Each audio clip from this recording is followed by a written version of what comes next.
Ano nga ba ang easiest or pinakamurang way to reach Seoul from Incheon Airport or pabalik from Seoul?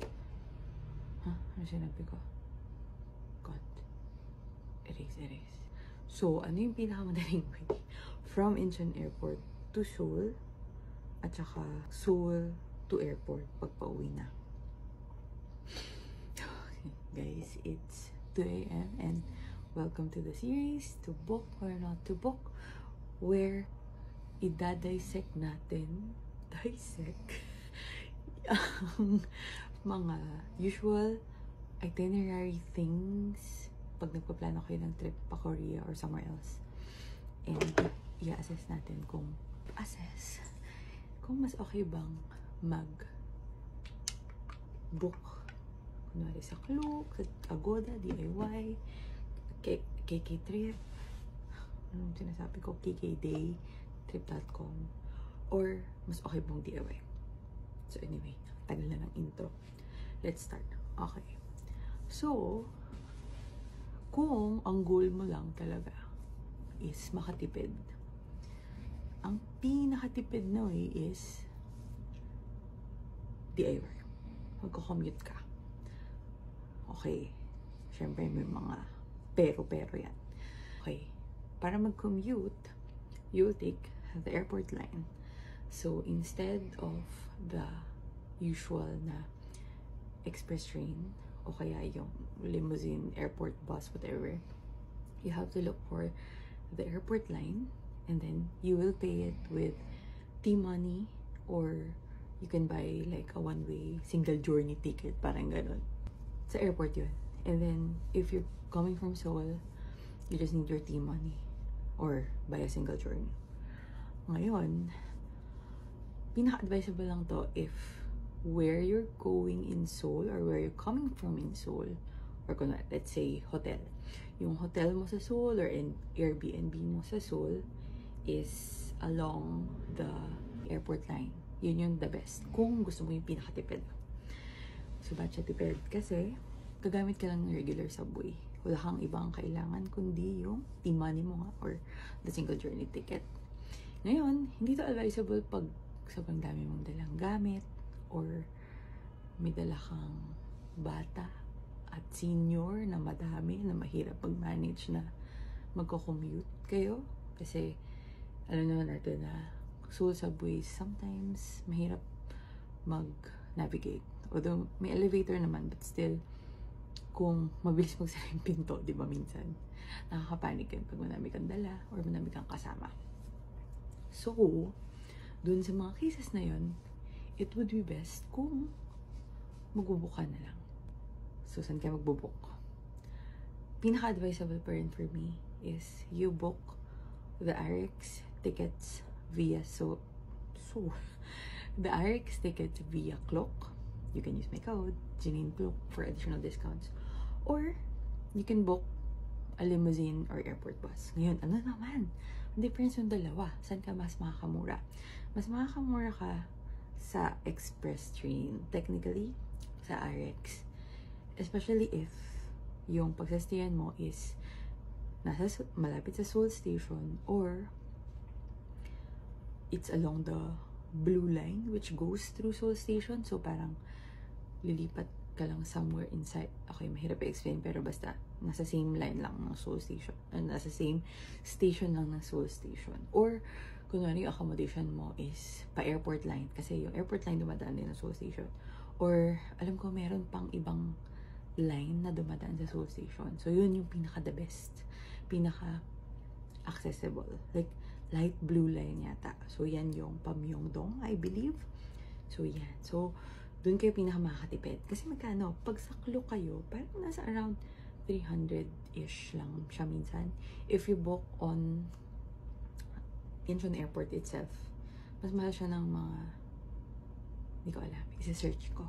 Kasi flash ko dyan. Pero, yeah, ilang beses ko na yun na-try and laging mas mura sa Klook. The thing is, pag RX, may time siya. So, syempre, pag may hinahabol kang flight or may hinahabol kang itinerary, activity, or whatever sa Seoul, syempre, mahirap pag hindi match yung time, di ba? So, in those cases, okay na ang i-book mo is the airport bus. Or, pag nagsistay ka sa eastern side ng Seoul, which is like Dongdaemun, Gangnam, Jamsil, which is close to the KSP Odong, malapit ka sa Lotte World, yan. Pag dyan ka nagsistay, mas advisable, mag-bus ka, mag-limousine, airport bus, ganyan. At, advisable pa rin for me sa Klook. Kasi, if you book, like, I think mayroong website sila, but I have never used it. I've always used Klook kasi, lagi mas mura. Pag kino-convert ko, and then, magkakaroon pa ako ng coupon. I mean, I used the coupon, my coupon, sinin Klook. Mas nakakamura talaga. So, yun. And, yun pala, ang maganda sa RX and sa bus, mas malaki yung luggage spaces talaga. May naka-allot na luggage spaces. Which is, expected kasi talaga na tourists yung mga sumasakay dun sa mga yun. And then, pag dun ka sa bus, may tutulong pa sa yung magbuhat nun.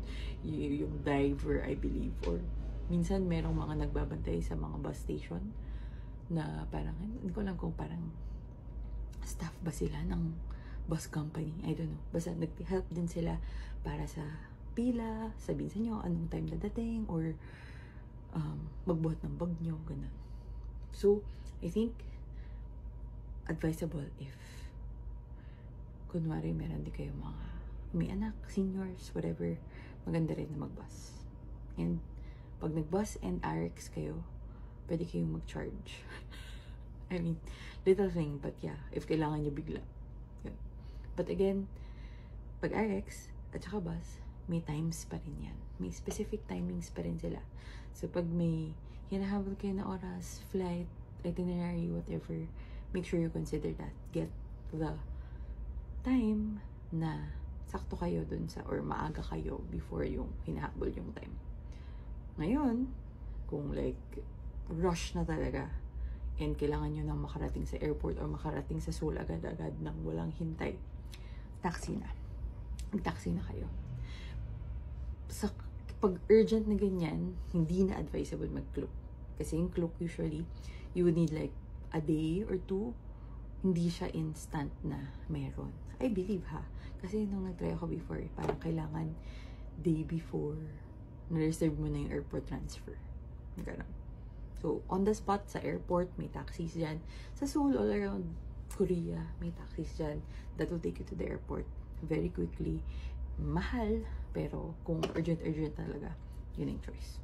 So, in summary, to book or not to book Incheon Airport to Seoul or Seoul to Incheon Airport. DIY if nagtitipid ka and malapit ka sa airport line. Book on Klook if you are near Seoul Station or any of the lines that go through Seoul Station. And if you have a lot of luggage. And if okay lang sa time mo. Or, book the limousine airport bus if you're staying in the eastern side of Seoul. Gangnam, Jamsil, Dongdaemun, yan. Pag doon kayo, book the airport bus. And,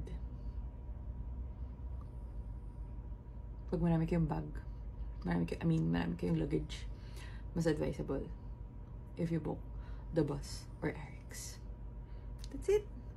Was it helpful? Sana helpful naman siya. So, akala ko matatapos ko yung skincare na, pero hindi ko natapos. Pero anyway, if you have any question like that, kung mas advisable ba mag-book sa Klook or a DIY, please them in the comments para isunod natin yan. I'm doing this series once a week, maybe more, pag nakaluwag-luwag. So, watch out for the next one, and hope you like this one, and follow for more to book or not to book tips, or other random Korean and K-pop and K-culture, whatever, post. That's it. Annyeong yaraban. Enjoy your trip to Korea. I don't know how to end this. Bye.